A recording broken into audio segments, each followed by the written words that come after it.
I'm thrilled to talk to you guys today about one of our sponsors, which is Sutterbox Productions. If you're one of the many artists trying to book your next show, look no further. With years of experience and expertise, Stutterbox is committed to catering to the thing that matters most in a show or festival, coming together for a good time. If you appreciate local businesses and a personal touch, this is the company for you. Find them on Facebook for more information today.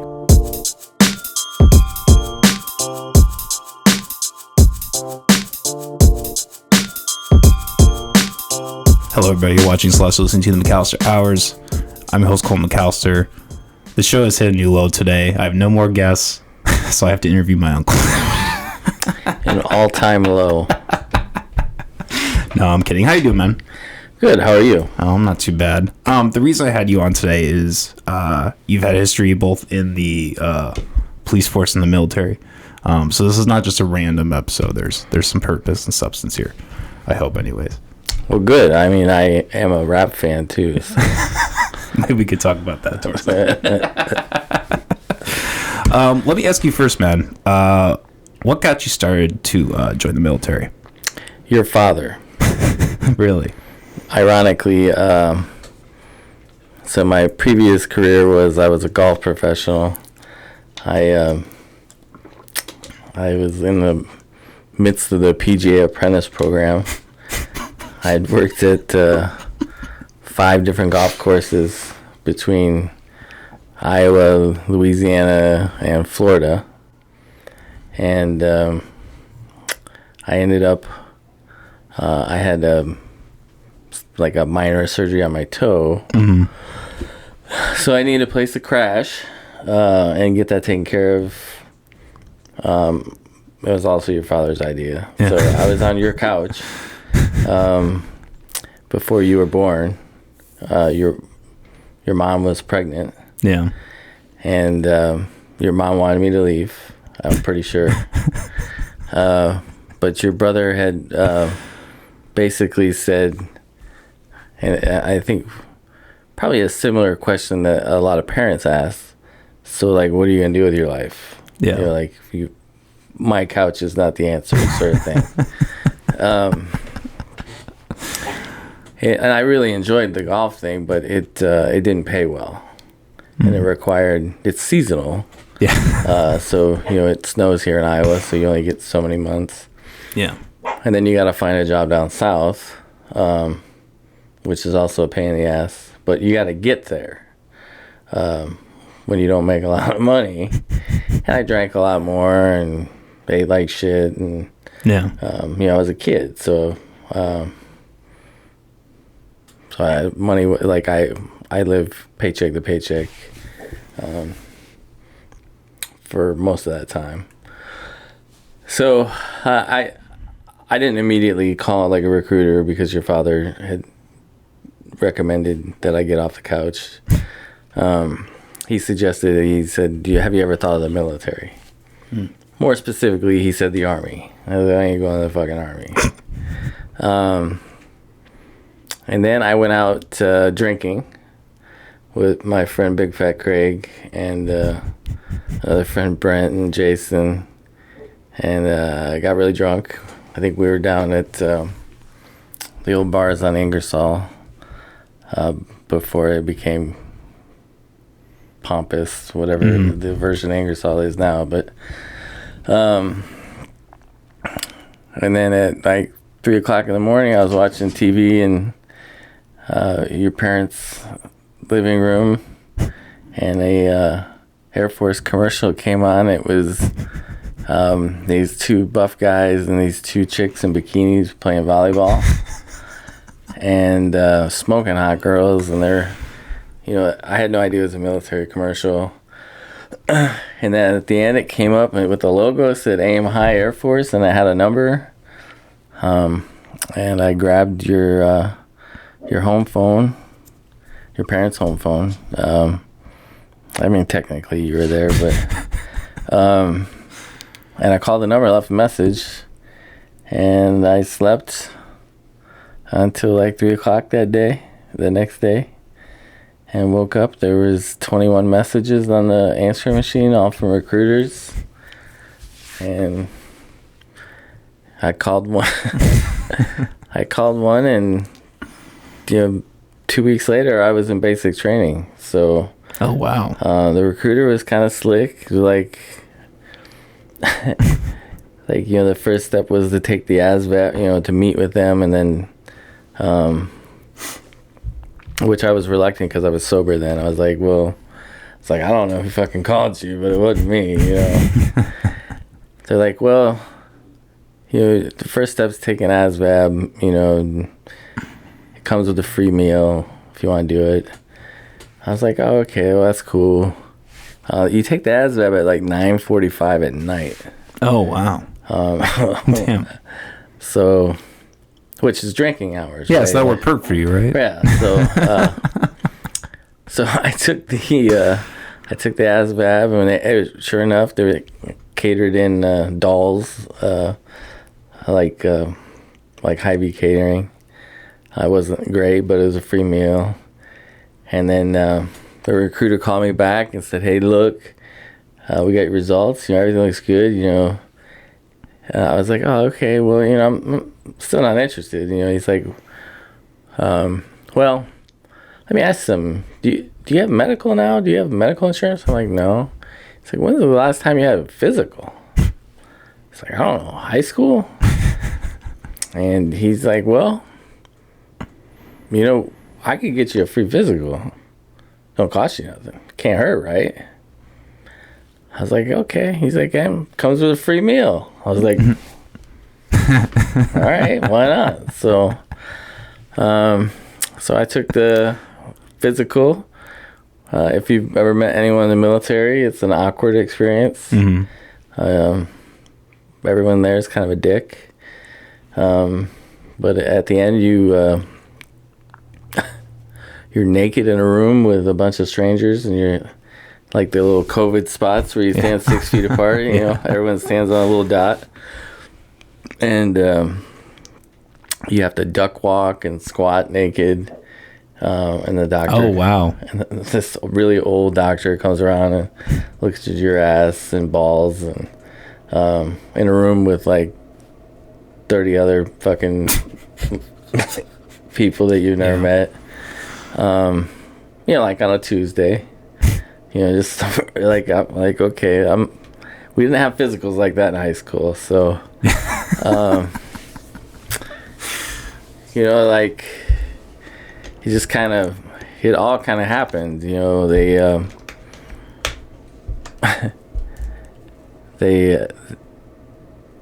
It just moved, like the process. I was participating in a recruiting process, and I wasn't really aware of it.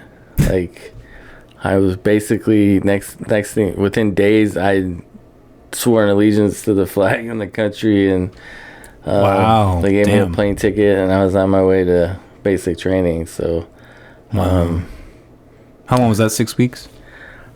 It was, well, it's 6. At the time, it was six and like 3/4. I get like 6 plus a few extra weeks. Okay. They call it 0 week. They don't count it. Now it's up to 8, I think, and some change. The Air Force has the shortest basic training. It's not. Most of the jobs in the Air Force are technical. Yeah. So they focus a lot on attention to detail. Obviously following directions. You want the person fixing a fighter jet to like follow directions. Yeah. So, but oddly, when I met with the guy at MEPS, so the military entrance processing, not my recruiter, they tell you what job, like they give you a list of jobs you're qualified for. Mm-hmm. And I did not do well on the mechanical side. In fact, my mechanical scores were very low. And my administrative scores were like 98, 99. Oh, wow. So they're very high. But they averaged out to a decent ASVAB score. And the guy looked at my mechanical scores, and he said, "Well, you can't do anything with a wrench or a tool." Mm-hmm. And then he said, "It kind of surprised me you were even able to open the door. your mechanical scores were so low. Like you said, they're all dicks, right? Like it was not like a really welcoming environment, which it should have been a clue. But so it left being a cop, a cook, or supply. And I was like, well, tell me about, each of these. Part of being a cook is also dealing with dead bodies, which is an odd combination. Oh, really? So they have mortuary affairs as part of their training. I was like, I don't fucking want, like, I don't want to, I don't want to scrub pans and deal with dead people. But the cop thing, he's like, yeah, you get to blow shit up and shoot guns. And I was like, okay. So that's how it happened, man. I went to basic training, and once I got done, it's just like after you do something for a long time, you just really can't do anything else. And the military is unique, but that's how I got in. Your father fucking wanted me off his couch before, I don't know how much longer, but in fact, that I was still recovering from that toe surgery that I had when I went to basic training. Like my sock was blood filled every night. I had to peel it away. Holy shit! That was how fast the turnaround was, and how fast your father wanted me out of the house. So. Damn. So where'd you first get deployed? Was that Iraq or? So there was minor like stateside deployments, where we supported different things. My first real deployment was in the Middle East, was in Kuwait. My next was an undisclosed location, and then I spent some time in Afghanistan and a brief time in Iraq throughout the period of my service. I also spent some time in Trinidad, Tobago, training the call it the TT Army, training them on riot control, and a couple other places that are on a list of off list items. Yeah. So, not including the off list, what was your experience like when you were, working in the military, working in those places? So weather is extreme. Yeah. So, like in Kuwait, the temperature was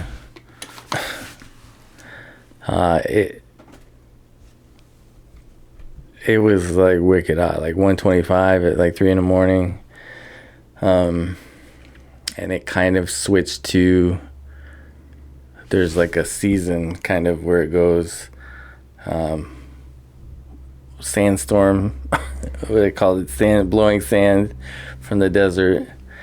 And then I was there during the transition when it went from blowing from that direction, then blowing from the Gulf in, but it remained hot.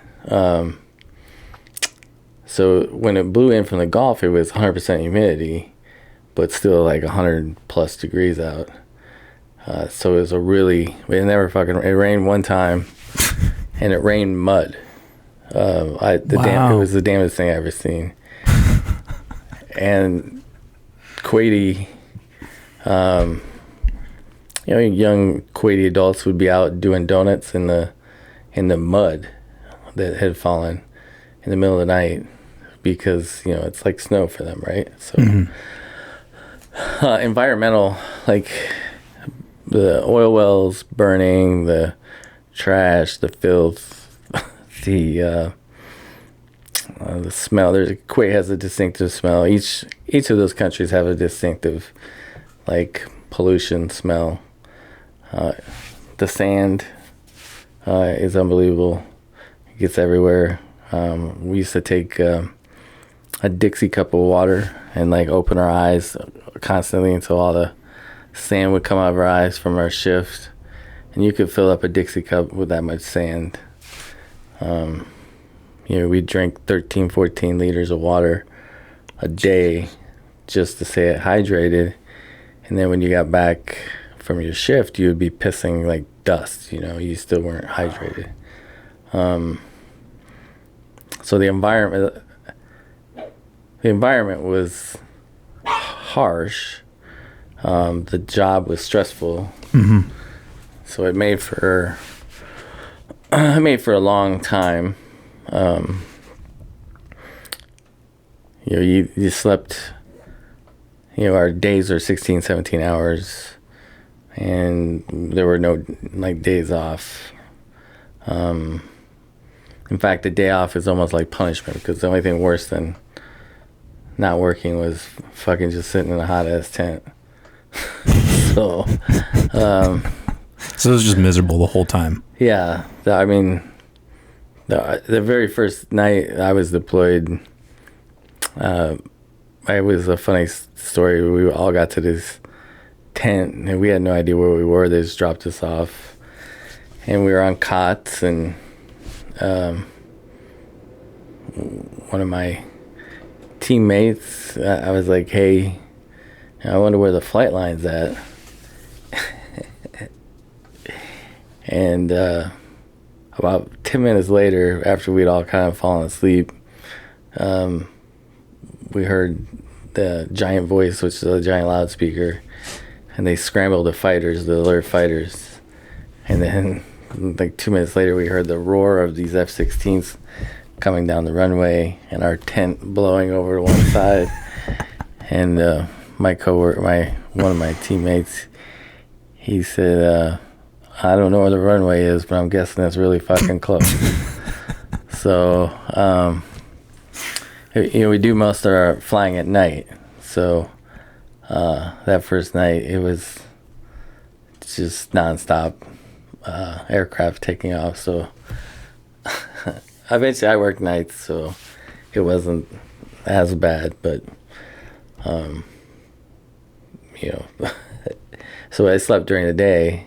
Yeah. Which is better, but I had enough rank that I made it to the night shift because it was cooler, I guess, less sun. Yeah. So private military contractors, they're everywhere I've been, they've been. Mm-hmm. In fact, the U.S. government as a whole, sometimes it's called the shadow government, so whether it's overseas or not, is overly reliant on government contractors. So the size of the government, let's say I think there's 3 million government federal employees, but there's 2 times that amount in contractors. So wow. So it's harder to hire a federal employee sometimes. It's a longer process, justification, but and there's benefits that go with it, that are permanent. Like someone works for the government for so long, they get a retirement. But it's a lot easier to get contractors to do things. Mm-hmm. As a general rule, contractors don't do inherently government activities. There's some, I'm not gonna say gray area, but there's some flexibility, I guess, probably in the Department of State and the Department of Defense. But for the most part, contractors did security work, convoy protection, refueling jets, finance. Some did medical. Some of our NATO partners or Middle Eastern partners that they use contractors to maintain and fly their fighter jets. Mm-hmm. So contractors are really a valuable valuable resource. Anyhow, so let's say you have an 8-year special forces guy that gets out of the military. Mm-hmm. And when he does, the government loses that 8 years of training. Well, we can hire a contractor who hires the same guy, and we can retain that experience, right? Mm-hmm. So stateside, he might have left the military because he didn't want to deploy, but we can hire him stateside, and he can talk about improvised explosive devices and tactics and techniques that are going on in the Middle East. Mm-hmm. But he's there, right? Like he went from the combat zone to being a contractor in DC, and he's providing you valuable real-time information. And then, since it's a contractor, the flexibility so they can get rid of that guy and get the next guy, so they can constantly refresh that brain pool of talent. So you get, you're refreshing what's going on in the Middle East. So it changes year after year, So there's a downside, or there's a negative light to private military contractors. Some of it's based on news reporting. Some of it's based on movies. If you're doing convoy security in Iraq, they get weapons, right? Mm-hmm. So they're allowed to defend themselves, just like an armored car driver here would be allowed to defend themselves in Des Moines if somebody starts shooting at them. Yeah. It's just a more violent area. Do military members and private military contractors break the rules and kill people or break the law? Yeah. So they're just like the rest of America. Mm-hmm. So it just makes more news. I see. Well, I mean, they're necessary. Their flexibility they give the government is incredible. Even in like an administrative contract, which is a lot of military contracts, are people processing paperwork, paying soldiers and airmen. If we didn't have them, like when a war happens, all that paperwork, there's a surge of it, right? So, mm-hmm. But the war ends, we can get rid of a contractor. There's no long-term commitment. I see. So that's the advantage, is that these are temporary relationships, mm-hmm. And you can surge. Stateside, background investigators was, I don't know if it still is or not, but it used to be they had a backlog of 1 million or 2 million security clearance investigations. So they hired thousands of contractors to go do their work. So without them, if we waited on hiring a government employee, especially with sequestration and those idiots in DC arguing about dollars and cents, you'd never get anything accomplished. So there's different pools of money that the contracting can come from, more flexibility, but I get almost every gun-toting private military contractor that I met was a member of the military.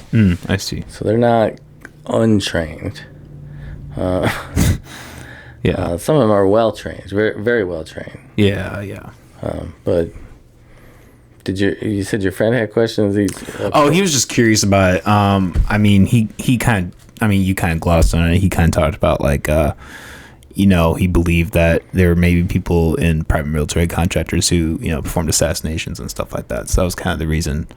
Well, undoubtedly there's criminals. Yeah. And now I'm not speaking about the Central Intelligence Agency. Yeah. They have their own contractors. I have no idea what they do or what they're able to do. But military contracts, they're all online, unless they're classified like they're so they're public information unless they're classified. I mean you can read them, like you can see what they includes their use of force, even stateside. So Department of Homeland Security has thousands of contractors, and you can read the use of force. It's part of the contract. It says what they can and can't do. So, sort of the rules of engagement of the people that are carrying guns. So it's not as secret. It's just going out and looking for the information. I see. You can type in, I don't remember the contracting website, but they advertise federal contracts. So they solicit bids, and it's pretty much the same contractors or subsidiaries to get the contracts anyhow, which is really the bigger issue, right? Like, what influence the defense? Does the defense industry mean we go to war more often? Like, is there that sort of connection? Like, there was no Homeland Security industry before we created Homeland Security, but now we've got degrees in Homeland Security. We've got technology fairs for Homeland Security. Does the private sector drive the need for Homeland Security, or does Homeland Security drive the need for the private sector? So what's that relationship there? Yeah, could definitely be a slippery slope. I could see. Yeah, it's the way our country works. So there's a theory of government as a catalyst, right? President Obama was famous for saying, "You didn't build that," and he was referring to the roads, like infrastructure. Like here, you mean in the U.S.? In the U.S., okay. That like you didn't build that, and it was. I don't agree with this choice of words, but somebody built it. But the point was that government is heavily involved. You can't build a fucking road without the government, right? Like there's, you gotta get permits. You gotta have engineers. You gotta have certain depth of the road. There's got to be a need for it. Tax dollars pay for it generally. So.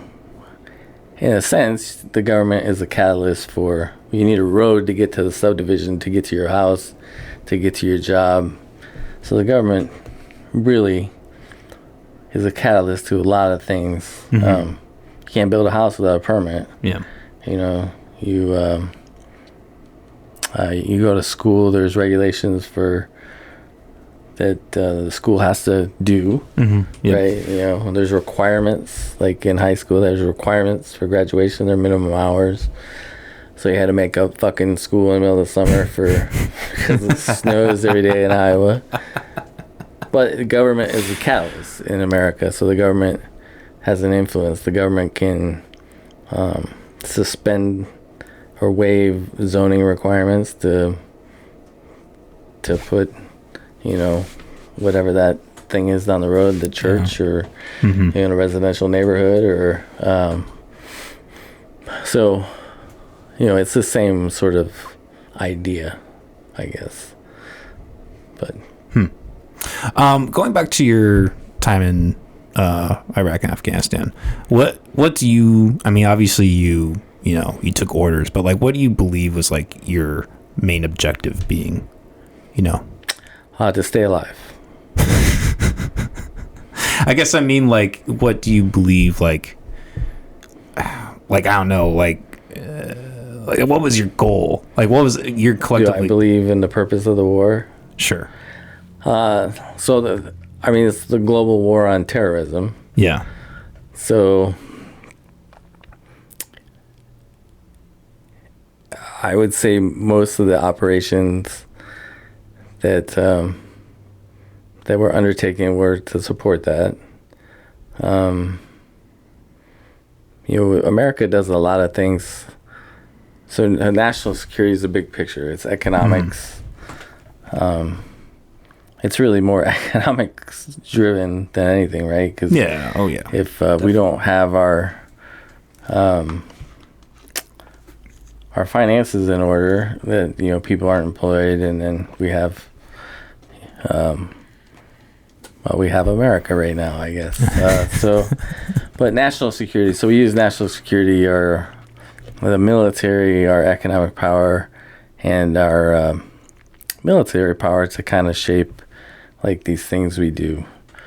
There's no economic value to.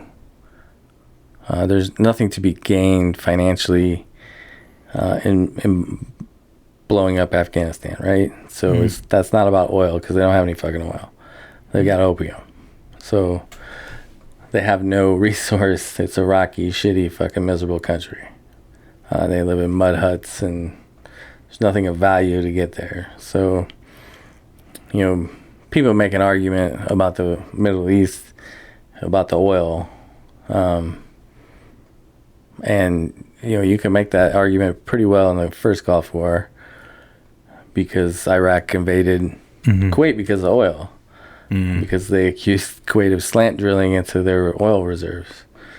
So that war was about oil, but it was also about protecting our allies who we get oil from. Yeah. And protecting the sovereignty of a nation, stability of a region. Because that affects both our national security and our financial security. We need oil for everything. Probably everything in this room, petroleum products touched when they were made. So it came on a boat, a ship. It was used to build, in a factory, was oiled and lubed, the machines. So there's a need for that, right? So we need a stable source. Environmental rules in America have limited exploration and where we can get our homegrown crude. And there's an argument to be made that we should save that for the end, use everyone else's up first. But there was a clear nexus to terrorism in Afghanistan. Probably less so in Iraq, I think, the dictator was not stable. He more than likely was destabilizing the region. So it's hard. I mean, once we were there, it's daily terrorism, right? So then, obviously, part of that is we created a problem by invading them, but I don't know the intelligence. They don't give you what the president sees. Yeah, I'm sure they don't give you a rundown when they. So, but they made a case, I guess, for the weapons of mass destruction, and Saddam Hussein did use chemical weapons on the Kurds. That's a factual thing. So, I mean, there's a history of it. Does it matter to me once I'm there? No, it's just staying alive. Yeah. Like, do I agree with my usage as a military member, or the wars to fight in, or did that?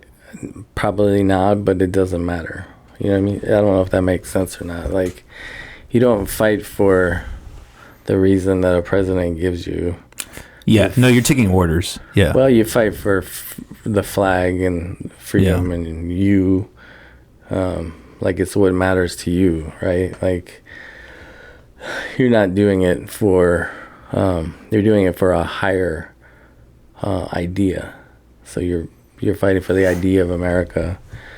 You're fighting for the flag. The flag means a lot. You're fighting for the people that die before you. And it's really, you don't really get bogged down in, bogged down in the politics of it. Yeah. Like I said, because you're just trying to fucking not get killed. Yeah. That makes sense. But, when you get out, you have opinions, Yeah, sure. I didn't, in hindsight, I'm like, why the fuck did we do that? That was dumb. But that's probably like any war, I'm sure. Yeah, makes sense. Let me ask you this, and you don't have to get like too personal, but how would you describe warfare to someone who has not experienced it?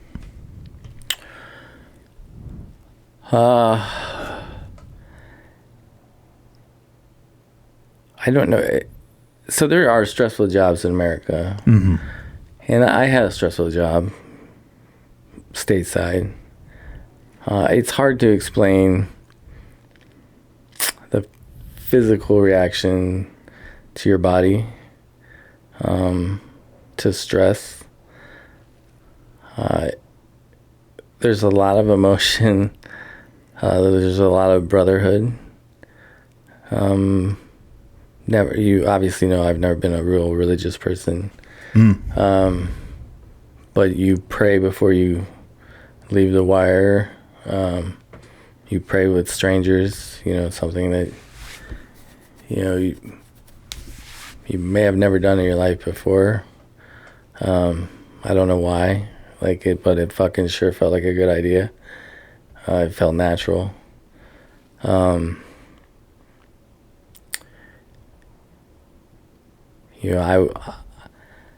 always tell everyone there's at least 30 days where I didn't sleep. I'm sure I slept bits and pieces, but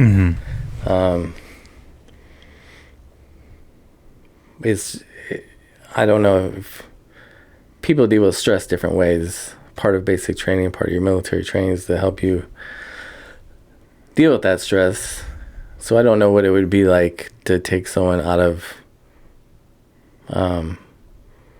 Principal Financial Group and just throw them in a combat zone. They might deal with the stress a lot different. They did acclimate us to stress in basic training and our advanced training, and they fucked with you all the time. They make everything as miserable as they can. So when you get somewhere miserable, it's not as miserable. It's an acclimation. Yeah. So, sorry, let me ask you this. Do you think that actually worked? Do you think that, because, that would be the thing for me that I would have a hard time dealing with is, getting yelled at by the general and stuff. Do you feel that actually was a skill that helped? Yeah, so you become desensitized. You learn how to react and work under stress. So just even, if let's say you're drowning in a pool. Yeah. And someone says, open this bottle of water. And you're like, you're drowning. What the fuck do I need the water for? But the military trains you how to drown in the pool and do tasks. So if I were to describe the combat zone, it would be like drowning in a pool, but taking apart a rifle or talking on the radio while you're doing it. It's an extreme environment, extreme stress, but you have to do other things. And there's dumps, man. Your adrenaline pumps up, and then it hits. When you get back to a quasi safe place, if there's enough sandbags or something around, you crash pretty hard. We drove in a minefield. That was stressful. You got to make pretty quick decisions. Yeah. Driving in strange lands with no lights and only night vision is challenging. It's more challenging than a sandstorm. You hit shit, you get hurt, things blow up. There's a lot of things to scare you, but you have to react. So, so I guess maybe drowning and doing fine motor skills while drowning. It's probably the best way. That's an interesting analogy. I can't say I've ever heard that. Yeah, I mean, the fun part is that you find out you're not drowning. You get a gasp of air, but you're back to drowning again. Damn. And there's a lot of humor in a combat zone too. There's a lot of sadness.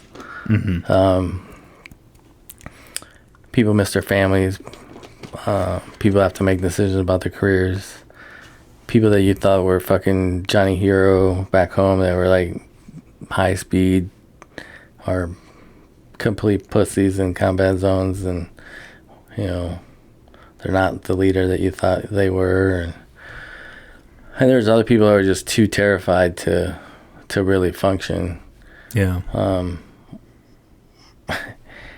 And you know, you navigate that. So, but there's times where it's, you know, I laugh pretty hard. Yeah. So there were other times where, you know, you wanted to show more emotion, but you're unable to. So, I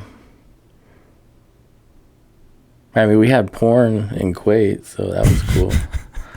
So, that helps. Satellite porn beamed in 24 hours a day. They just have playing on TV in the corner.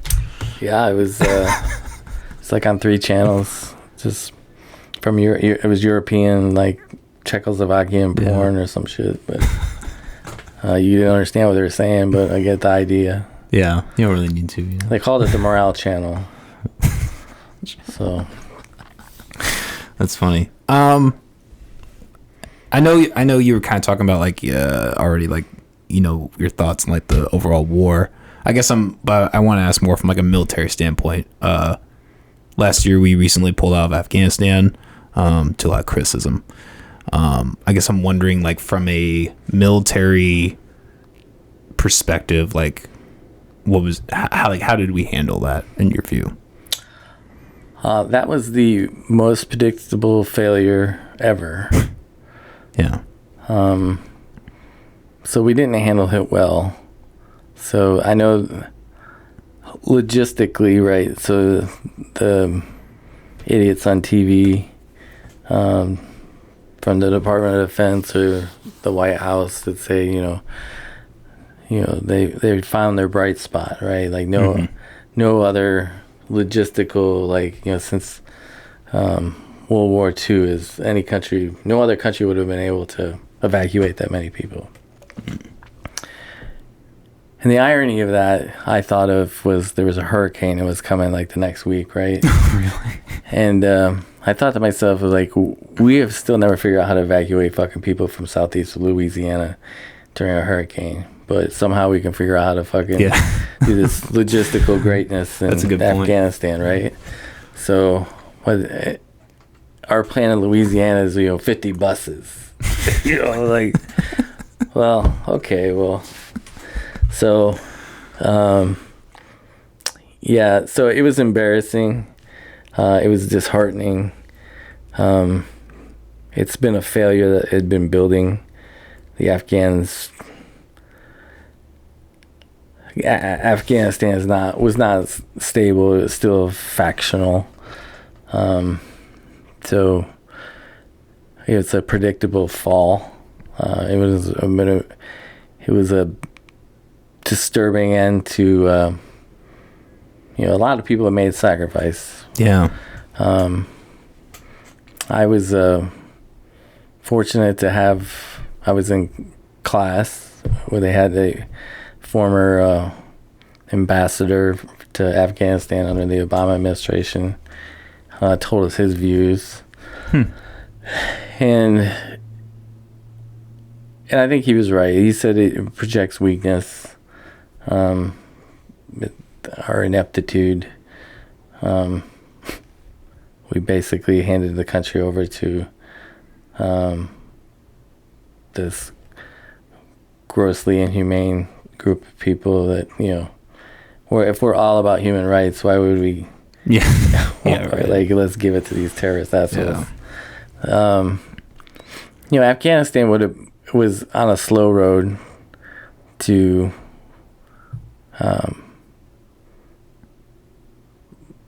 getting better, right? But it's a generational thing. So these kids that have been getting school or whatever for 10 years before we pussied out and pulled out of the country for no reason. The ones that didn't get murdered or evacuated, they have no hope now. But, had that generation grown up, the next generation had education.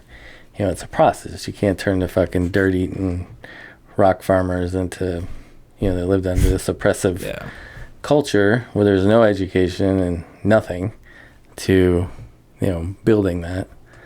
And when old people die, just like here, right? Like when the baby boomers finally fucking all die, the country, we're going to save a shit ton of money, right? Like, there's going to be a lot less people. Yeah. Well, there'll probably be more people, but there'll be less fucking old people. Yeah, less old people, yeah. Who have spent money ridiculously. But there's just a huge group of people that are all going to suck on the healthcare system all at one time, right? But, I guess that's what happens when you survive a war. You just create more people. But I think that was my last question about war. When did you leave, and when did you transition into police work? So, it's a natural transition from policing in the military to civilian policing. Mostly because you don't have any real fucking skills, right? Like, I couldn't do anything with the tool. So, I wasn't like the guy that worked on an aircraft. He could go work for United and make good money. I didn't have the social skills to work at principal because I say fuck a lot. And it's a much more abrasive culture. Yeah. So the Air Force law enforcement is law enforcement and like a ground combat role, like the infantry type stuff, where you're defending air bases and so it's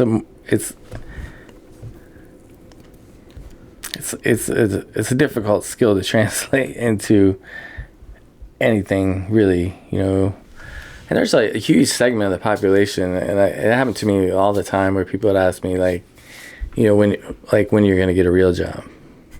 Like, you're in the military. What are you gonna do later? What are you gonna do for life? This is a fucking like real job, right? Like, there's not many more jobs that are more real. Like the guy that sells cars doesn't get fucking shot at, So a lot of people don't consider the military a career. They don't consider the military a real job.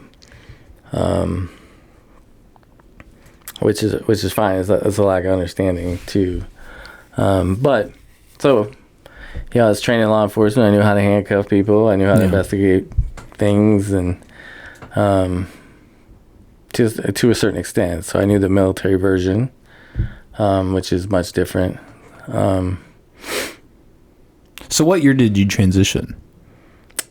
So I became a state trooper in... That was your first start, state trooper? Yeah. Okay. And I don't know when that was, 2004 or 5, somewhere around there. Okay. So yeah, that was my foray into it. I chose the state patrol. Even though they'll tell you they chose me, right?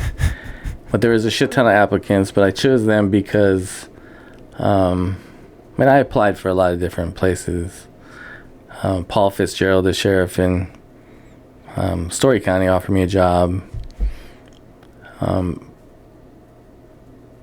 I turned it down because I was in the application process for the state patrol. But I chose them because nobody else wanted to do it, kind of. The pool of applicants is pretty small. You see the same people at every testing.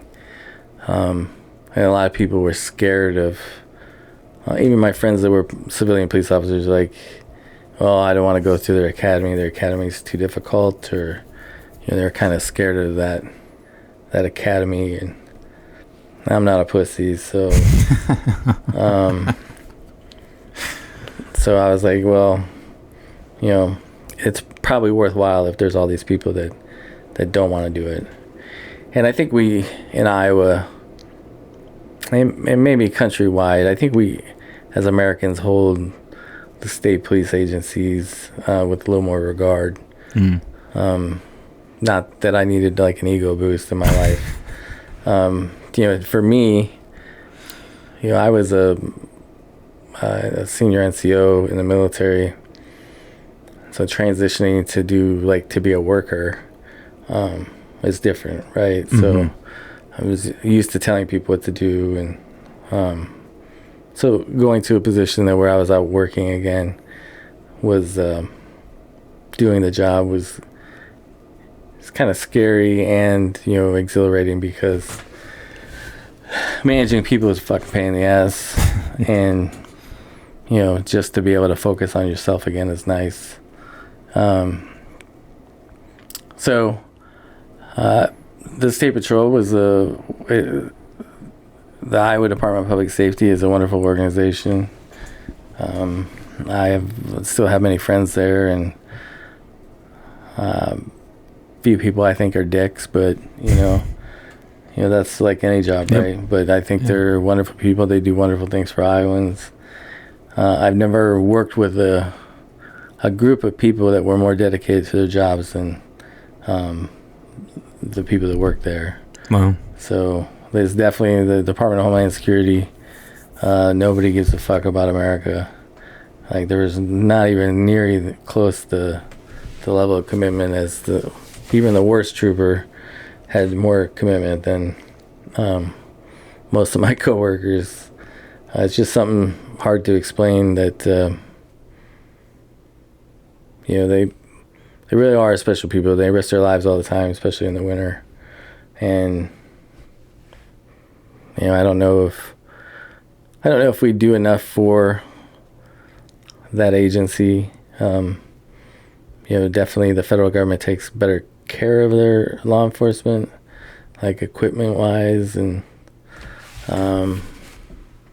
but we've had a shortage of troopers in Iowa for decades, and it's not fair to them. So, and they have families too, right? So it'd be nice if they could see them every now and then. Yeah. So, did you go to any other police branches after State Patrol, or? So yeah, then I went to the federal government.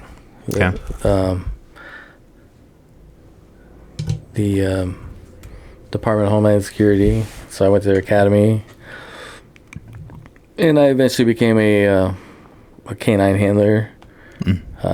That's what I got hired for, but it took about a year and a half to finish all my initial training. I was an explosive detection canine, so I looked for bombs. Oh, okay. And after that, and that was in Atlanta. I went from Atlanta to New Orleans, and then I left New Orleans. I got promoted to a supervisory position in Florida, Orlando. So so I worked for the federal government and the state government, and I worked at a local police department. But you meet all those guys, right? As a trooper, we worked here in Central Iowa. You work, all these counties, surrounding counties. So you get to know a lot of small town police officers. In Des Moines, you get to know quite a few of the police officers from not only conferences, but you're constantly responding to similar things, and it's a very supportive community.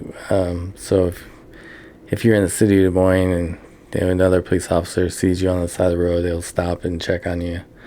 And it's the same in most of the counties. But I was based in Boone County. And there's not a lot of deputies up there. It's smaller. So you get to know most of those deputies. And the city police officers you get to know pretty well. Everyone knows where you live too, because you got the car in your driveway. So yeah, I can imagine that's another level of that. People used to drop, they find drugs or weapons or whatever, and they put it in my mailbox. Really? I'm like, what the fuck? Why is there crack in my mailbox? Like what? That's hilarious. Like with a note, I found this. I'm like, okay. Well, I don't smoke crack, so thanks for causing my paperwork on my day off, you know. But, you know, it's weird because then, you know, I'm just a citizen then, right? Like I'm not the City of Boone Police Department, so, you know, I'd have to call the police department and be like, hey, you know, somebody put fucking crack in my mailbox. You know, I'm like everyone else. Like if, you know, I find a pound of cocaine in my mailbox, I should call. Yeah. You know, unless I'm a criminal. Yeah. You know, I should probably call somebody and let them know. Otherwise, I'm going to take ownership of that, and then I become a criminal. You know what I mean? Like, so, yeah. So it was a weird, you know, something different. You know, the military. You went to work. You know, you got your gun and everything at work, and you know, you're off duty. But when you're a state trooper, you're on duty like 24/7. Oh wow. You know, and I had a marked unit when I worked for the federal government. Nobody fucking knocked on your door with some national security issue. You know, like hey, you know, I think I saw a terrorist. You know, like nobody like, oh, okay, well, their Homeland Security lives over there. You know, but nobody ever bothered me with, you know. No one dropped any bombs off the house, or that's good. Yeah, like so. You know, having a bomb dog during the 4th of July was difficult because I couldn't take the dog for a walk for a while. All the fireworks everywhere, but that's a good point. Yeah, it was there's a lot of lessons to be learned. So, probably my favorite thing in my career has been working with a dog. So, there's never a bad day when you work with your dog. No matter what your boss says to you, it doesn't matter. That fucking dog is happy to see you, and you know, you throw the tennis ball, you know, the dog finds something, you know, it just makes your day, right? Like, yeah. So there's being a canine handler, by the way, is a tremendous amount of work. There's a shit ton of fucking paperwork. It's a nonstop endeavor. From, you know, we used to do searches for the Falcons football games, but like, so none of these searches happen like during the game, right? So they're hours before the game. So there's nothing really cool about it, you know, like, I know what the locker room looks like with all the uniforms and the gear and like the ice and like, we worked the Final Four in Atlanta for like 2 weeks, searching fucking every hot dog bun that came in there. Damn. You know, so, and then there's certain events like road races and that are planned events, and then, but you know, a lot of those events are on the weekends, which were my days off. And then there were other, you know, emergencies like bomb threats and stuff that happen. You know, they can happen 24 hours a day. So, or you might get called to find or assist another agency to find, you know, like a gun or something. So yeah, so it was kind of a, and I covered six states, so I traveled a lot. So wow. I was out of town 20 plus days out of the month. Jeez. Damn. What would you say is the biggest misconception about being a police officer from the general public or anyone? Yeah, I think that we're not human. And I think it's a problem in America in general, right? Like I had this class where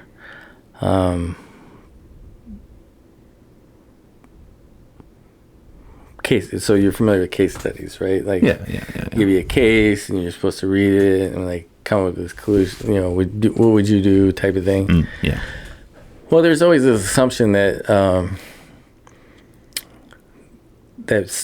people don't experience life, right? Like, so we had a case study about a person that was transitioning from a man to a woman, and you were the office manager, and what would you do? And they had all these different things, and they projected that people in the field of this organization would not handle the transition well, and they kept it was a classist statement, right? Like these people are in office, so they would probably be okay with it.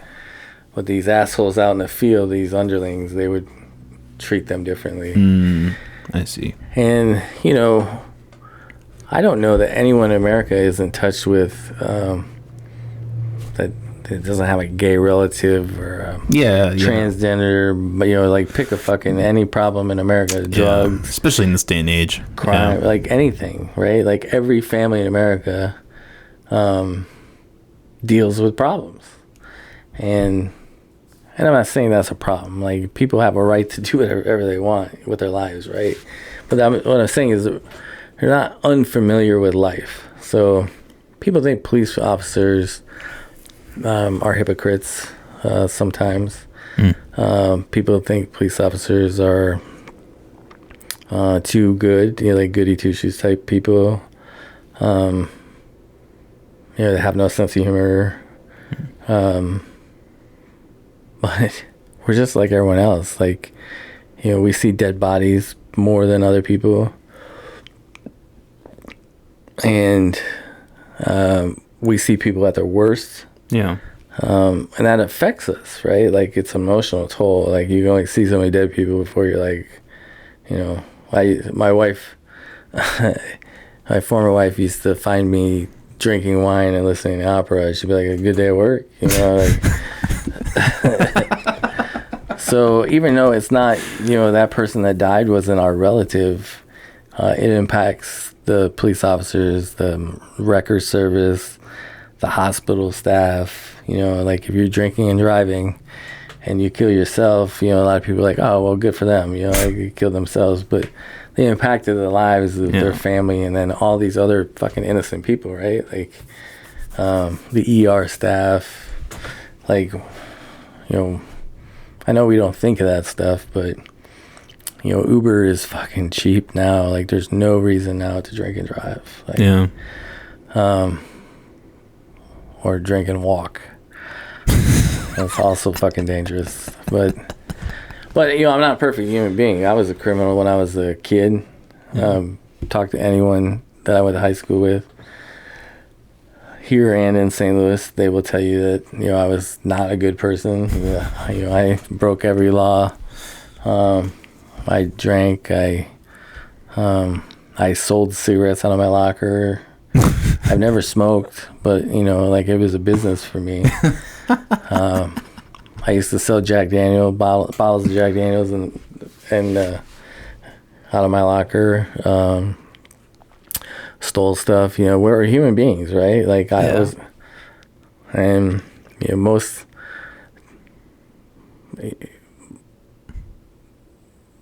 people, I guess, don't look at police officers that way.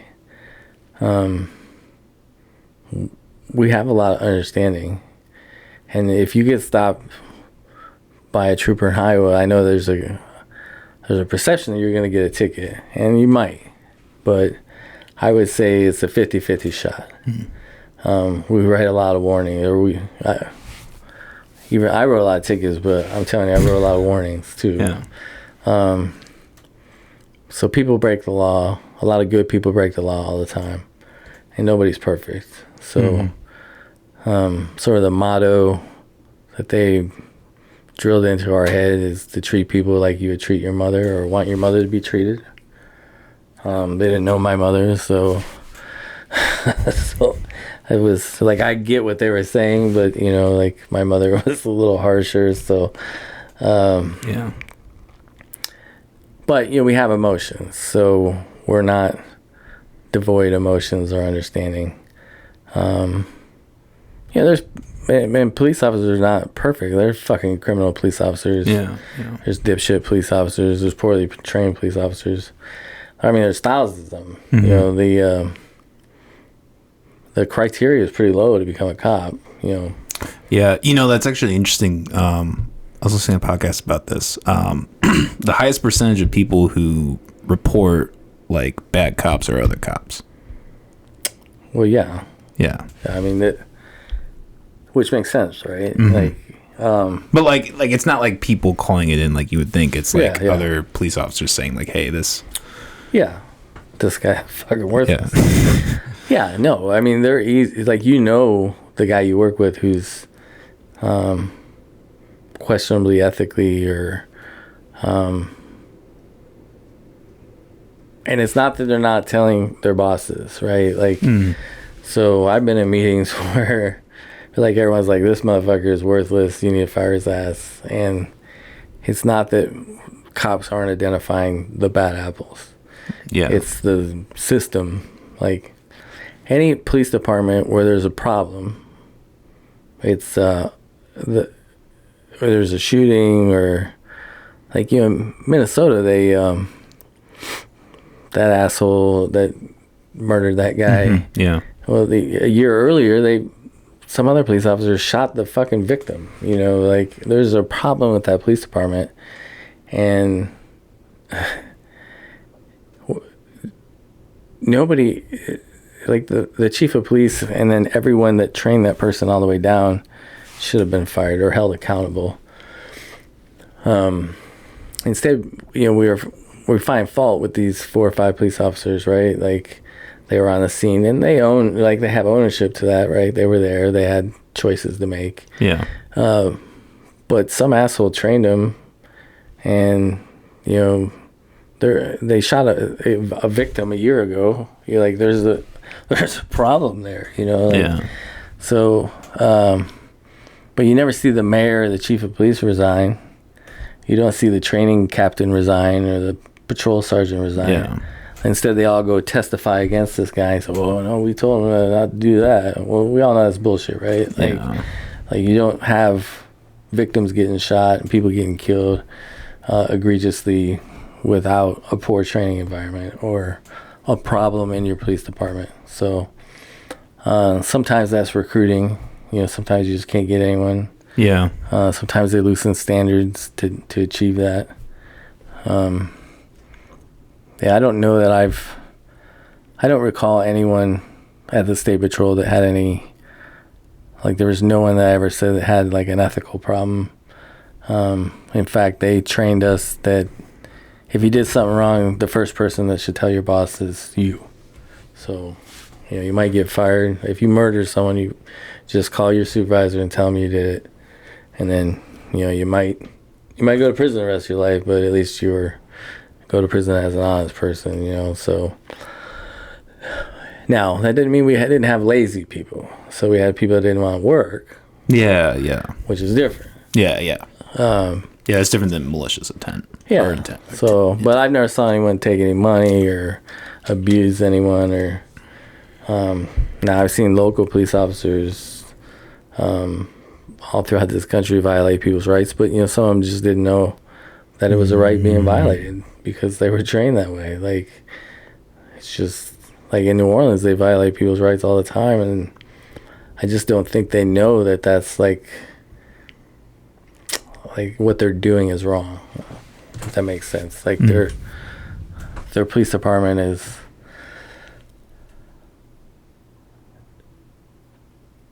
a continuation of like bad training on bad training and probably some bad hires along the way. Yeah. So let me ask you this. In your opinion, what do you think is the solution to that problem? If there's a solution. Well, so there's no solution to crime, right? Crime has been around since written history. Yeah. And there's no solution to breaking rules. That's also been around since written history. We didn't have rules. Like some of the first written documents we found in the world are fucking rules. Like, you assholes need to quit fucking doing that, right? Like, even like relations with other countries, other civilizations, that's how we quit fighting each other, is like we had rules. and always some asshole breaks it. And we have, the more we develop in the world, the more civilized we get, the more rules we get. You'll never stop people from breaking rules or laws. Not everyone has the same moral fiber, morals, and then their ethics. No one has the same upbringing. Yeah. And there's a lot of people in America, right? 333 million. One of the most diverse places on earth. Mm-hmm. So we got a lot of cultural differences. We got a lot of human fucking beings. Yep. Some places they're packed in like sardines. They might have learned different sets of, like, we might have similar morals because we come from the same family tree, right? Yeah. But your neighbor might have completely different ones. But imagine if your neighbor lived in Italy for 20 years, and then another neighbor lived in Spain, and another neighbor came from Prague, and another neighbor came from Africa, another neighbor came from like New Zealand. Like, all those people would have a different view of the world. So I'm not sure you're ever going to fix it. They made recommendations in the 60s to, one, diversify the police departments, and to add training. There was some 200 some recommendations from this Joint Commission on Policing. And if you look at New York City, demographically matches, their police department demographically matches the city according to the census. So, like, there's less whites than there's more minority police officers, but it matches like the percentages of the city. I see. So in the 1960s, that should have fixed the problem, right? That was their solution. Yeah. And they get way more training now than they ever did in the 60s. They have better, higher requirements to be a police officer. And that hasn't fixed the problem. New York City has problems all the time, right? Yep, Like, they're always in the fucking... So that wasn't a solution. It's President Obama wanted to do away with like veterans hiring preferences for police departments, trying to demilitarize the police department. I see. People, Minnesota requires a 2-year education to be a police officer, and you see how that fucking ended, right? Like, they shot a victim a year before, and then they killed George Floyd. So 2 years of education doesn't make you a better police officer, right? So there's a lot of things they've tried. I don't know that any of it will work. The citizen involvement, like citizens saying there's citizens set the groundwork of like what's tolerated in the community.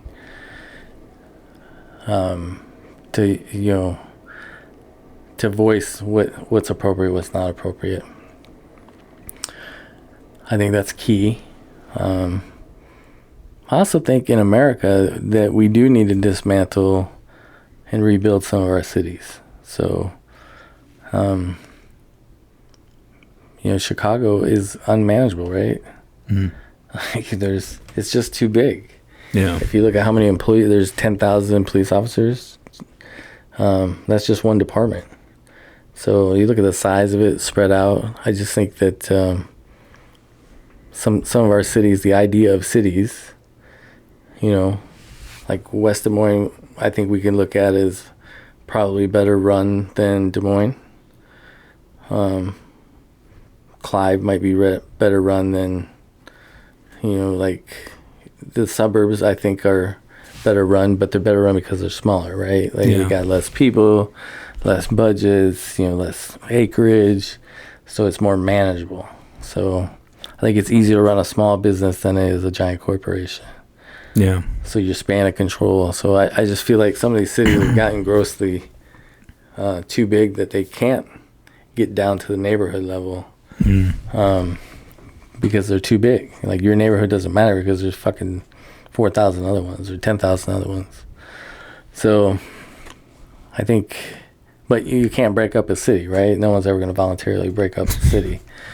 But we have to find a way to police in smaller areas, or manage government in smaller areas more effectively. Yeah, no, I mean, I'm a big believer in localization myself, so I think that, it's a better solution for sure. Yeah, I mean, like, I live in a small town. There's 5,500 people. I can go talk to the chief of police or the fire chief any day I want. I can go talk to the city manager and stop by and say hi, or like complain about the fucking traffic light. Do whatever I want, right? Because there's 5,500 people.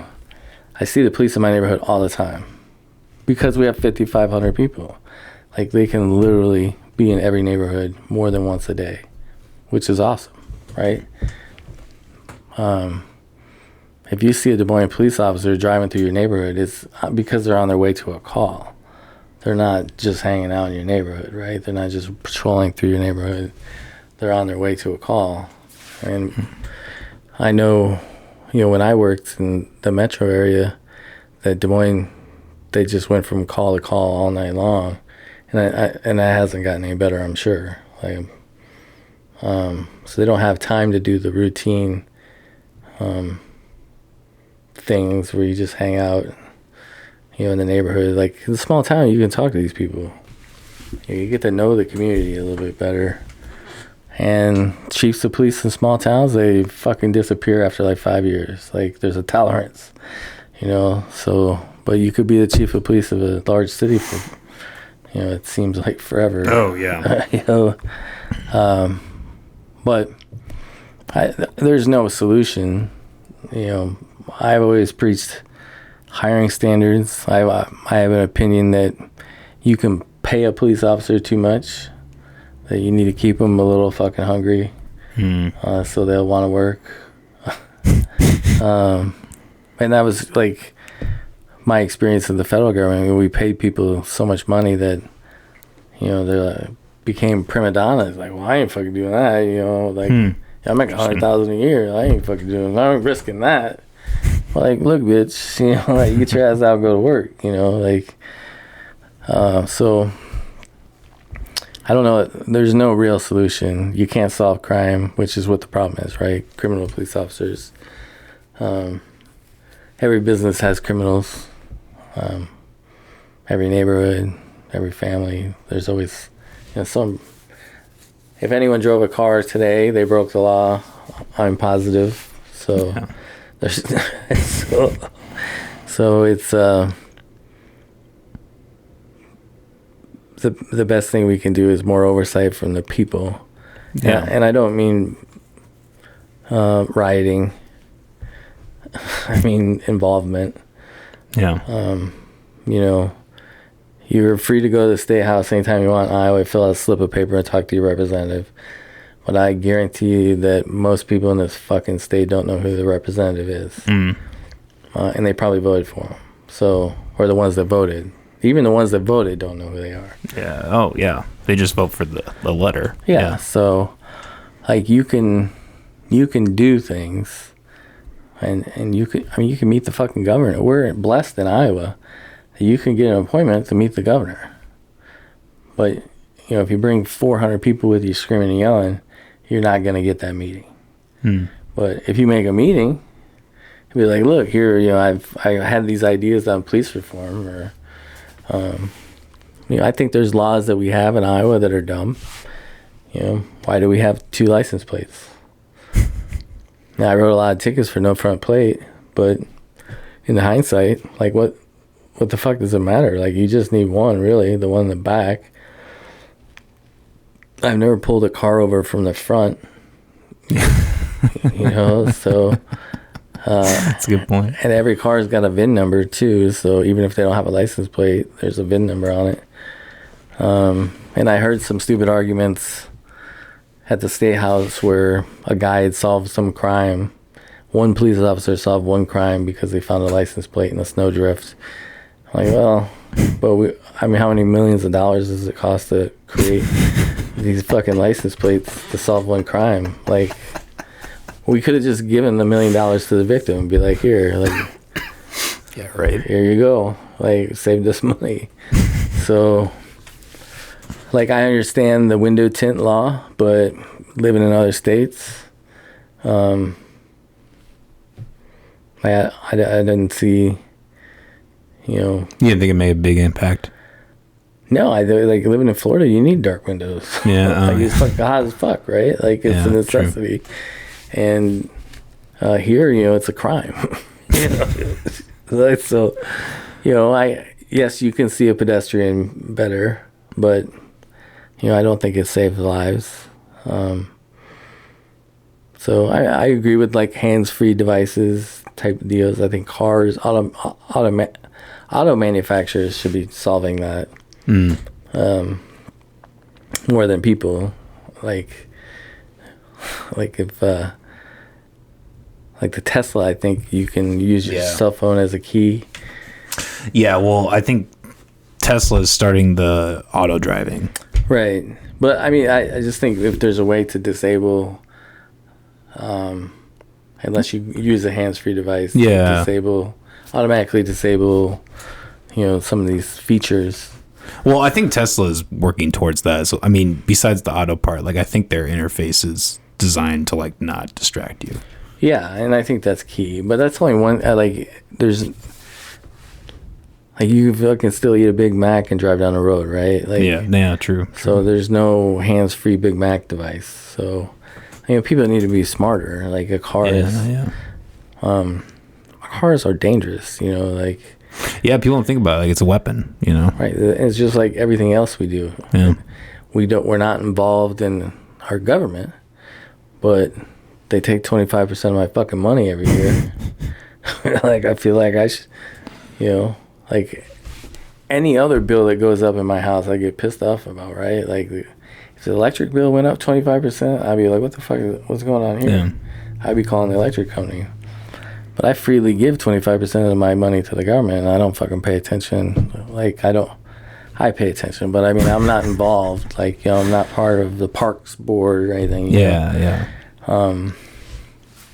But, you know, I think if people held the government accountable for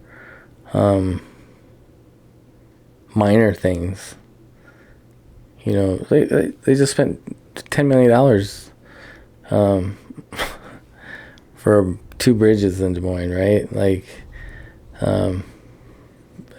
anytime the city of Des Moines says they're going to spend money, like, they're going to have a meeting to talk about spending money, they've already decided to spend the money. And then people in Des Moines complain about the property taxes all the time being too high. But how many of those, you know, 200,000 people go to the meetings or write letters, or they vote the same assholes in over and over again? No, I agree. I mean, I there's definitely some I can't think of the term, but like, yeah, people should be more involved in their government, and they should be, you know, in the community, and people should be more involved in you know, each other. Like, they should be more educated. I think that's a big problem, is like people just aren't educated. They don't like understand, you know, government, and like, you know, they like these things you're talking about police, like they don't understand it. Well, and yeah, I mean, in some respects, you know, like, that's the idea of society, right? We pool our resources to have these things, the military, public safety, so we don't have to worry about the fire brigade. And, you know, and the result is that once you do, you then put it on autopilot, right? Like, you know, we'll just call the police, we'll let them deal with it, we'll call the fire department, you know, like, we become absolved from it, and we've just put it on a shelf, to where it's just taken for granted, right? Like, and I'm not saying government employees are intentionally wasteful. Like, everyone that works somewhere, you know, they want more people, or they want new equipment, or they want new tools. Like, that person that's engaged in that job is more involved in it. And if you work in government, you're like, well, yeah, we need new police cars, or we need new. Look, we have the nicest in the city of Des Moines, not we, because I don't fucking live here. But the city of Des Moines has the nicest, like, public, like the people that, I don't know what they call them, that work on the roads and like public infrastructure. Yeah, like the people that work on the roads and then they work in the parks have the nicest fucking vehicles I've ever seen. Like brand new fucking four-door F-250s, and they're immaculate. That just blows my mind. Like all that costs millions and millions of dollars. Like, who gives a? I don't personally give a fuck what the guy either is wearing or driving that fixed my pothole. Right? Yeah. Like, he could drive a 1979 pickup truck with 250,000 miles as long as it still runs, and he could wear fucking pajamas and flip-flops, and you could pay him whatever you want, if he's willing to take that money to do it. Like, why are we giving the public works people top-of-the-line equipment? Like, they don't need it. Yeah, I agree. The Department of Transportation drives old, shitty-ass trucks until they fucking fall apart for the whole state. Like, I'm not saying they're more frugal, but it just doesn't make sense. The city of Des Moines spends money pretty freely. Yeah, I agree with that. Yeah, I mean, I remember when I lived in West Des Moines, it seemed like every year they had a new car. Well, they have a huge tax base, too, right? Like, and they have an expectation for that. Like, that was part of their thing. Like, you move to the suburbs, you get nicer things, nicer police cars. And, when I was a kid, some of my friends at the Des Moines Police Department, they could never say the things they say to the citizens of Des Moines that they, West Des Moines police officer back when I was a kid would never dream of saying some of these things. It's just a different atmosphere in the suburbs. And there's a different purpose, and crime has changed in West Des Moines too. Mostly I moved, so I improved it for some time, but it's grown too, like they've got other challenges, but and Waukee, is huge compared to when I was a kid. So I don't know, we waste a lot of money in the government because it's the government deciding we need it, and then we go to other government people, insiders, like the council members in Des Moines have been there forever or from the same family, and we go to them and say, hey, we need that, and they're like, okay. And the only person that's not involved is the voter. Yeah. Like, we've had a demographic change in parts of the city, right? Yeah, so definitely. We have a Hispanic and I don't know, look like up here maybe some from African nations. But what's the most popular sport in those countries? Soccer, football. So Des Moines is building a brand new football stadium, and they have shitty football teams and at the high schools, and they can't figure out, like, North isn't gonna have a football team anymore. Well, like, yeah, maybe you shouldn't. Like, maybe you should spend more money on soccer. Like, maybe you should build a brand new soccer stadium. Like, maybe you should, like, these kids aren't the kids 20, like, football is not it, Yeah. If you've got 25% of your students are now Hispanic and or whatever the proper Latinx or whatever it's called now. But if you're more into soccer, like, you're never gonna get a football team together, right? Yeah. Or if you do, it's gonna be shitty. So maybe they should change their times. Maybe the teachers could quit sleeping with the students. Like, there's all sorts of things. But when we talk about police officers, that's the other thing. Yeah. I'm all for body cameras. I'm all for cameras in cop cars. I'm all for cameras in jails. I'm all for cameras in everything. Courtrooms, everywhere. But I'm also for cameras in doctors' offices, law offices.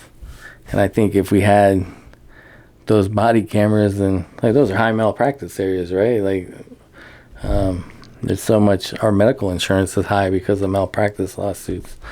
Well, let's put fucking cameras on doctors and nurses, and let's see what really happened. And then, we can use that in those trials and maybe reduce our insurance premiums. But let's apply the same logic to every high liability occupation. Bloggers. Webcam required when you're writing your blog. So what percentage throughout your police work, the reasons you arrested people, what would you say the percentages were? Ballpark. Or what were the reasons? Probably the number one reason people get, so first of all, to clarify, in Iowa, traffic laws are criminal. So it's technically a citation as an arrest. So you're releasing someone with a citation. Does that make sense? So instead of going to a jail. Okay, I see what you're saying. So it's a misdemeanor in Iowa to speed, or to not wear your seatbelt, or to not have your front plate, or to have a dark window, or to cover up the letters of your license plate with your frame for your favorite football team. But that's a crime in Iowa. It's a criminal offense, so it's a misdemeanor. So most people, so that's the most common crime, right, is traffic laws. Okay. But excluding all those misdemeanor traffic violations, drugs and weapons are the most common. I would say the highest percentage of people that I arrested for drugs and weapons. So, when you say drugs and weapons, you mean, were there a lot of times where you would find both of those, or was, one situation higher? Would you find more drugs or guns, or?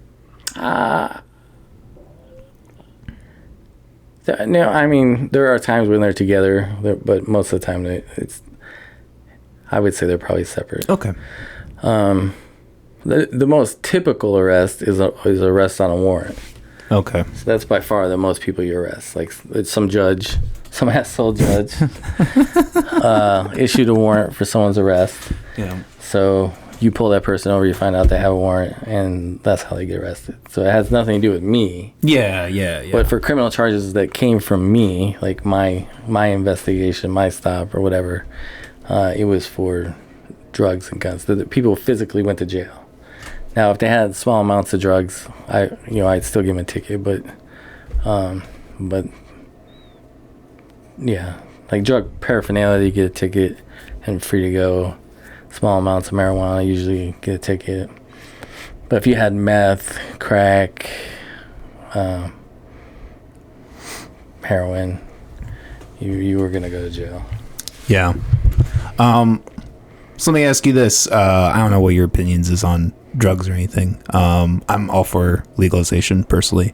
But do you have any thoughts about the fact that people were arrested for drugs? Do you find yourself questioning that at all?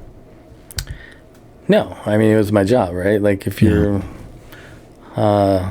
smoking a blunt and driving 115 miles an hour on 35 northbound, I mean, in 2005, pretty fucking common knowledge that that's against the law, right? Yeah. And there's nothing different if you were drinking a six-pack and driving 110 miles an hour northbound on I-35. And, everyone knows that shit's against the law, right? Mm-hmm. You can't beat your wife and there's these things people just know are against the law, right? Or know you shouldn't do. I've never broken into someone's house because they were smoking a joint, right? That's that. There's no danger to the public, in my opinion. Yeah. And that's really not my, wasn't my gig. I've done search warrants on people's house. We found drugs or guns. I don't have any regrets because it was the law, So, and that was my job to enforce it. I've given people warnings for drugs too. I've seized their drugs and seized their drugs or seized their pipes or paraphernalia and let them go and gave them a warning. and just dispose of the drugs through the lab. I think when it comes to legalization of drugs, my only problem is,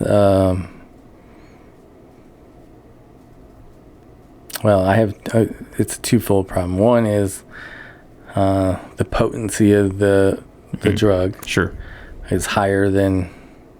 So there's the 1960s argument, right? The hippie argument. They were smoking fucking ditchweed back then. You're like, THC. There's plenty of studies on it, the effects of it. Like, I'm all for that.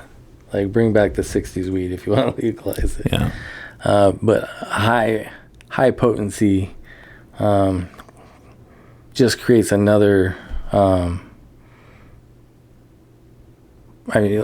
like alcohol. I think they should lower the level of percent of alcohol in alcoholic beverages too.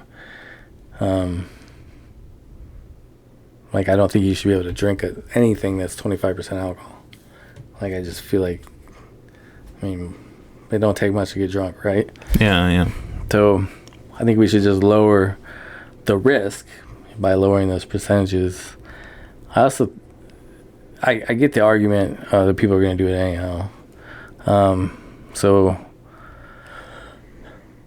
one of the problems is when you take away a business that the drug cartels do, like bulk marijuana sales. Mm-hmm. When you take away that business, they find another drug. Yep. So what's popular now? Fentanyl? Yeah. So when we passed a bunch of methamphetamine-related laws, so pseudoephedrine laws, all those things that control methamphetamines in Iowa and other states. So after we did that, we got flooded with Mexican ice. So we got a stronger version of meth. It came from Mexico. It came cheaper, and we cut off all the homegrown, red phosphorus and anhydrous. Billy Bob, guy with the frosted fingers, making his own meth, right? So, but we got flooded with ice. It was a more potent and more addictive version of drugs. So the cartel just responds to our laws. And in Colorado, a lot of the drugs in Colorado are better quality, right? The marijuana is better quality, but the prices have constantly, there's demand, so the prices go up. So it still creates a market for illegal drugs.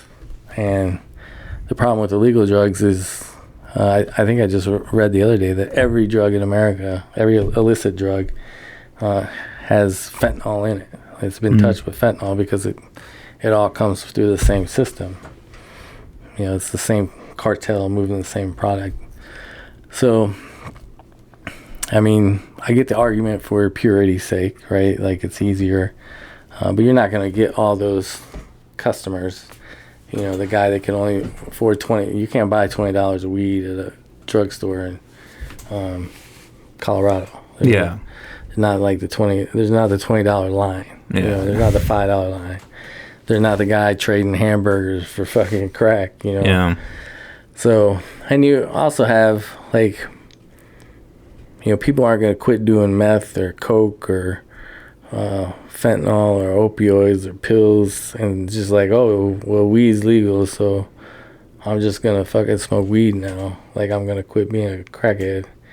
So we're not solving a drug problem. A lot of our pills are diverted from hospitals, from nurses, and so people want relief from life. That's where all these drugs and alcohol come from, so but there's rules. You can get most of it legal.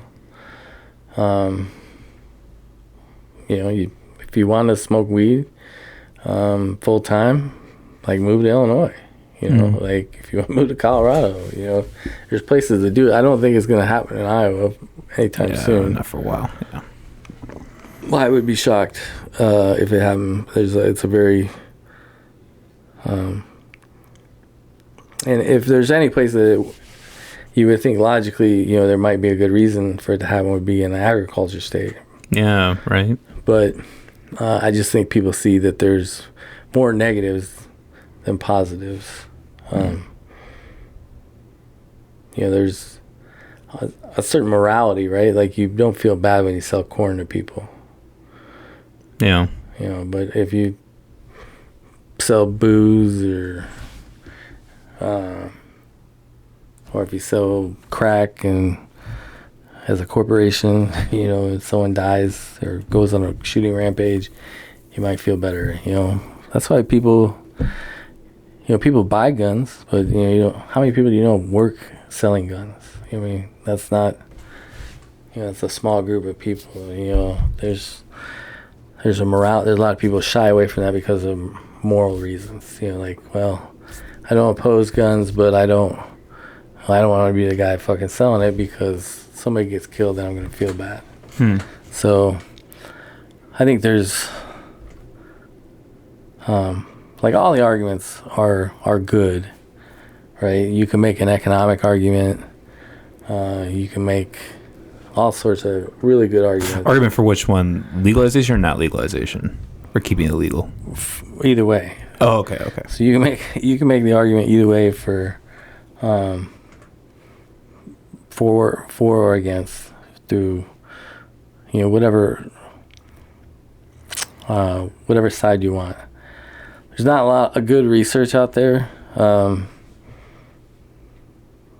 I say good research, I mean like a legit, empirical long-term study. Yeah. Because legalization in some of these states haven't been around long enough to have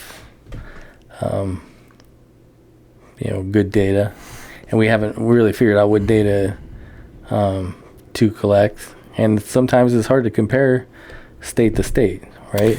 So yeah, a lot of it does become anecdotal at a certain point. A lot of it is what? Anecdotal, in terms of how people are handling or whatever.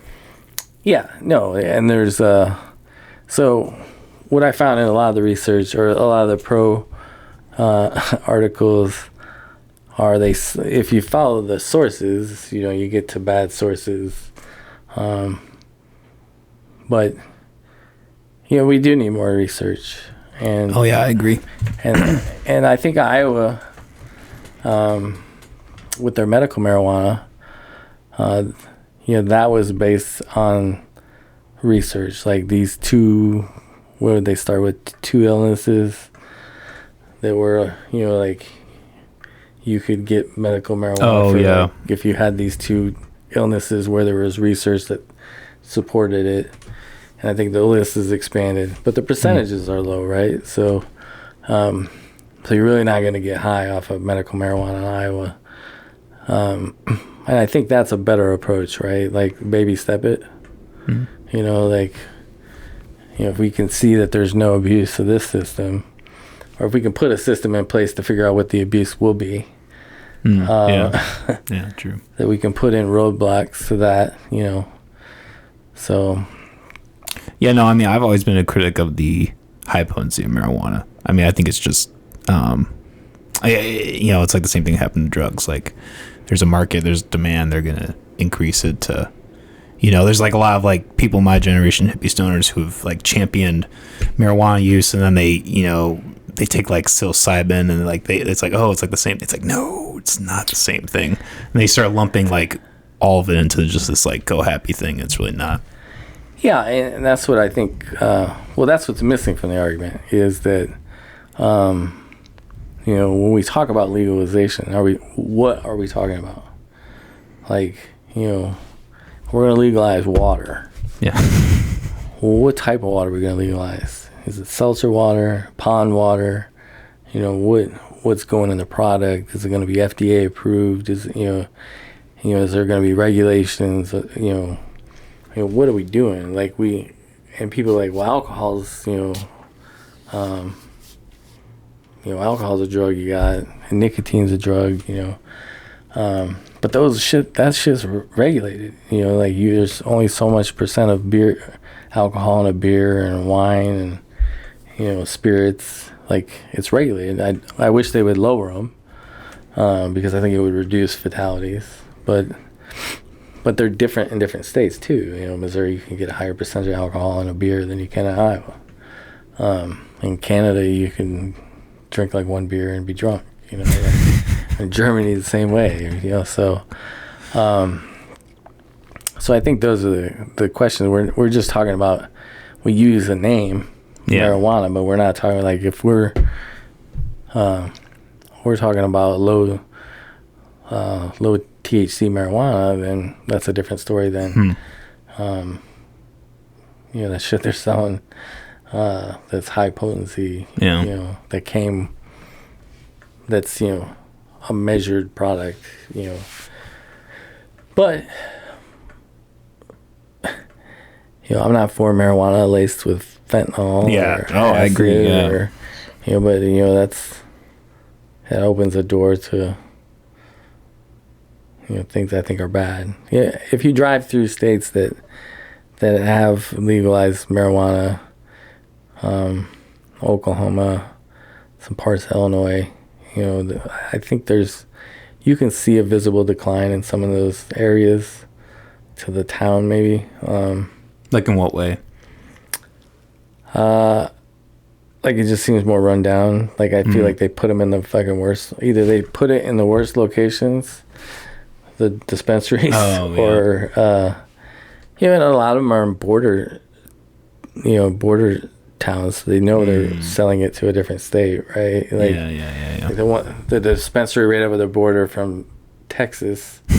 Like, come on, like that's so. I don't know. I just think there needs to be some more research done to support. It still is against the law of the federal government, and the federal government is taking a huge step by not enforcing a lot of federal laws when it comes to drug sales.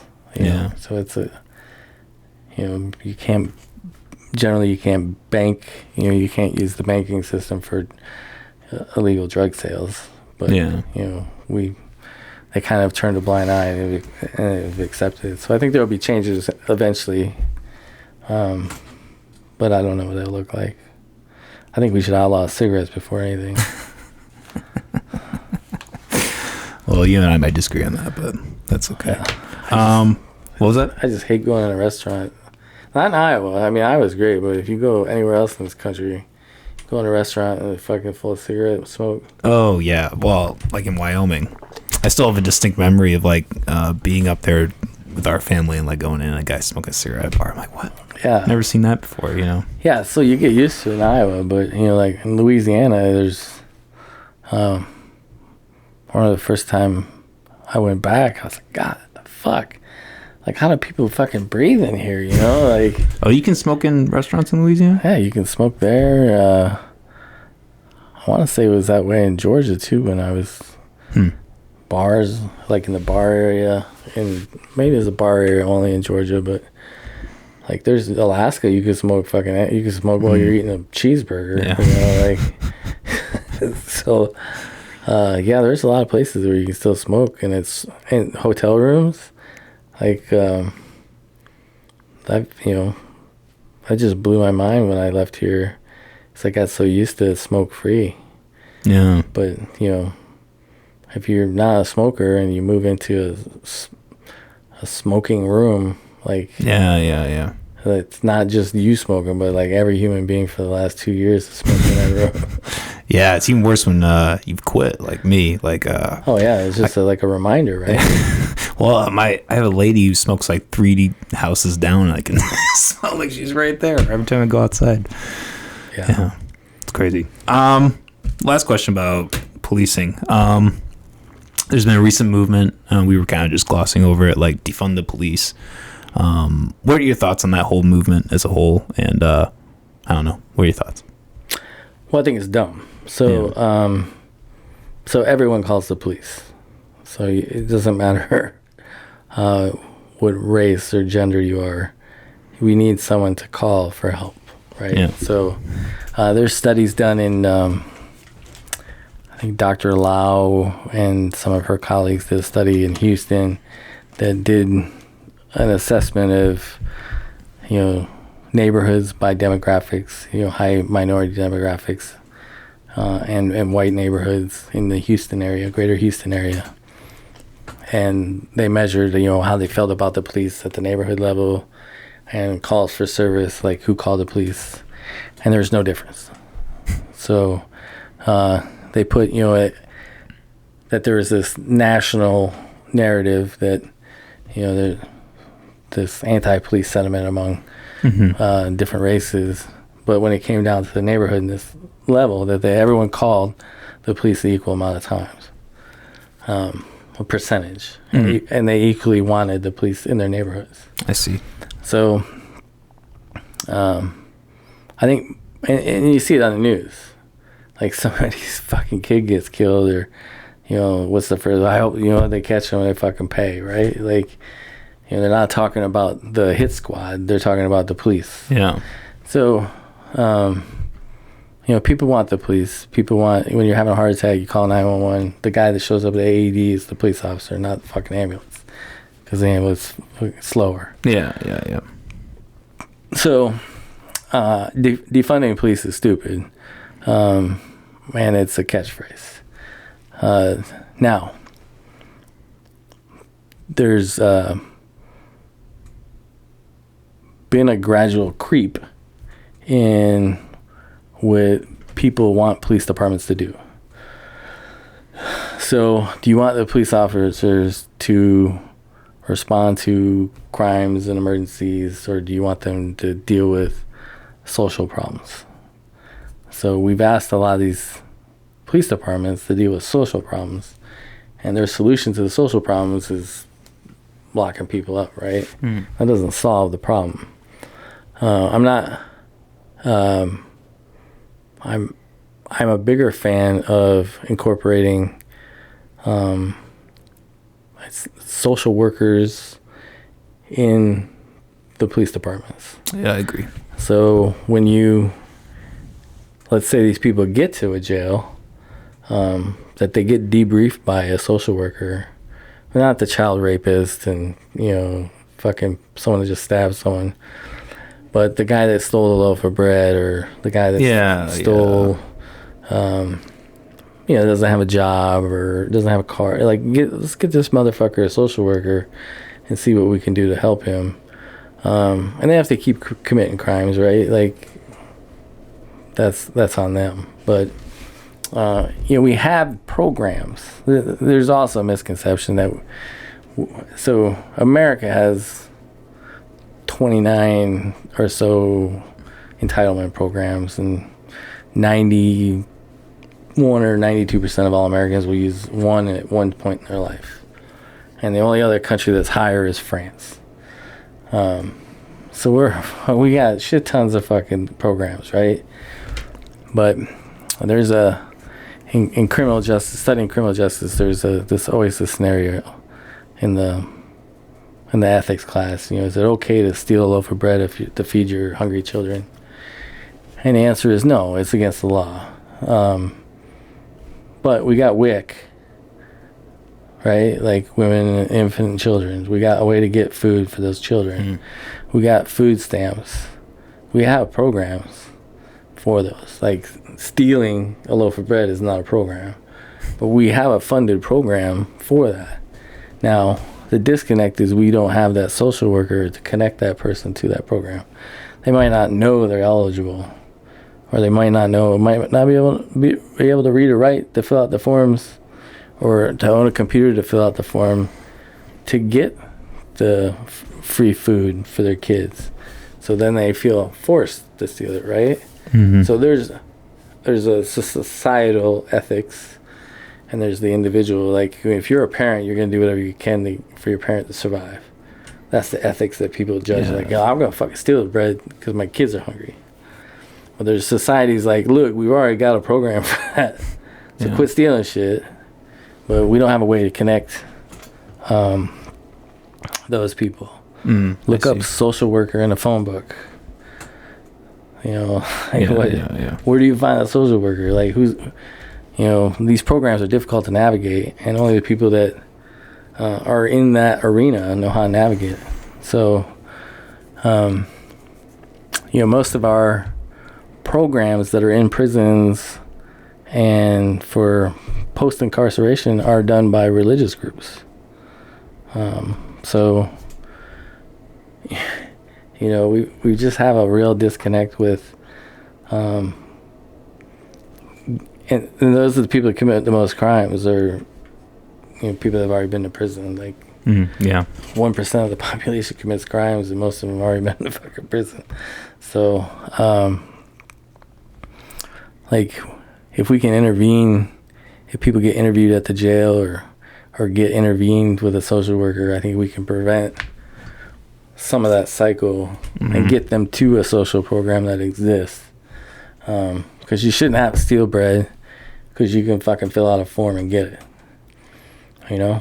So, mental illness is a huge problem. We deinstitutionalized mental illness in the 80s, which was a horrible idea, but that was a liberal movement to slay that dragon. We should have made mental institutions better, right? We should have, if it wasn't good as an institution, maybe it would have been better in smaller private, I see. But there was a theory that we let everyone out of the mental institutions, they all go to their families. Well, their families are the ones that fucking put them in there. They didn't want anything to do with them, right? So they end up in prisons and on the streets. There's a growing number of people that have mental illness because of drug abuse. So that's not curable, right? Like there's, like you fry so many brain cells, you're just not functional. But there's got to be a place to put those people, to help them. And without facilities to help people and someone to get them to there, you're just going to keep putting them in prison. So I think defunding the police is stupid. Funding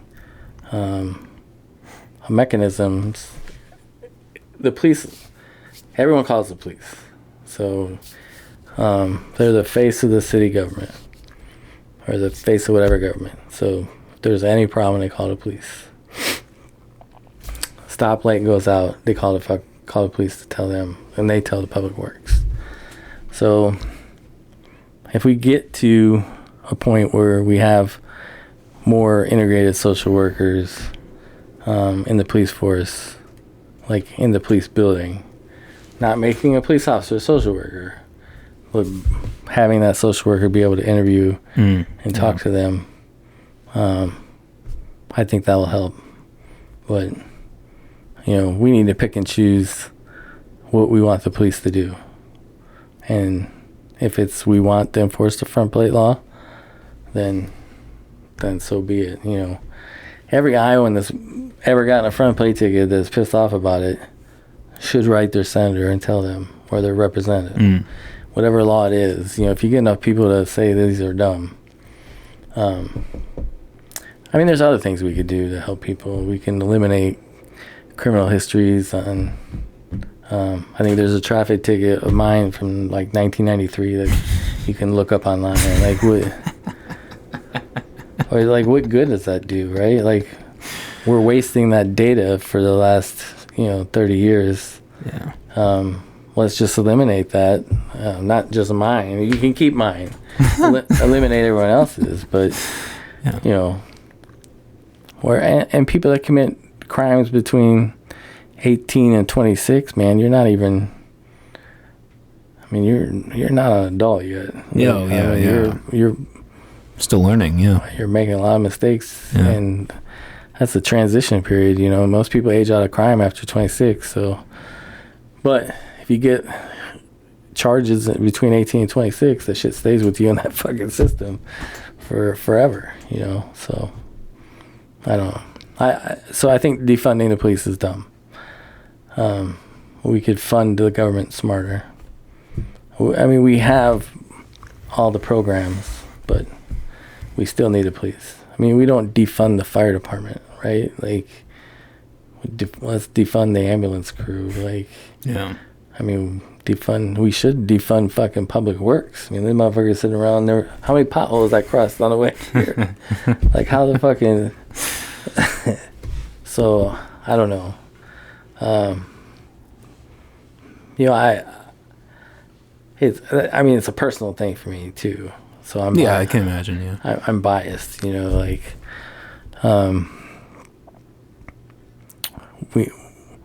there are things we can do to hold police accountable, and it's citizen oversight. Databases are dumb, but you know, other states that we can benchmark off of other states. You know, Georgia has a post, like, you're certified by post, and then all your records and training and discipline all goes to post, and post can suspend your certification. And it's a more, you know, we have a process in Iowa, but it's not like if you leave one job to another in Georgia as a police officer, you have to, there's an explanation that the chief of police has to say you were in good standing before you can get a job somewhere else. So it adds some more accountability. You know, there's things we can do that are different, but you know, just a lot of civil service, a lot of things that keep bad police officers on are civil service rules and unions. So if you can make it easier to fire some people, that would help. Cool. Ian, we cleared 2 hours, man. We did what? We cleared 2 hours. Oh, well, we had a fucking hour of dog time. Yeah, we'll let that out. Do you have any final words before we wrap up here? No, man. I really enjoy some of your podcasts. I enjoy it too, really, because, you know, when I was a kid, NWA, Too Short, you know, like, there was this big boom where finally white people could listen to rap music, right? Like, it was an explosion in the 80s, and I was a part of that. 2 Live Crew was huge, you know. So it's so I can relate a little bit to some of your podcasts, you know, and it's nice to see it's more mainstream now, right? Like it was when we were kids, it was a bit ostracized for listening to that music. Yeah. But, you know, it's more acceptable now, and I think it's great. You know, and then of course everyone I listen to is either dead or a movie star. So. But, you know, it's just like everything else. Everything's changed, but it's interesting. I enjoy most of your podcasts, and so I appreciate you having me. It's nice to spend time with my nephew. So yeah, this was a good conversation, man. I honestly learned a lot about you. So yeah, well, I mean, there's more to learn, but I'll share that with the public. Cool. All right. Peace out, everybody. We'll see you next time.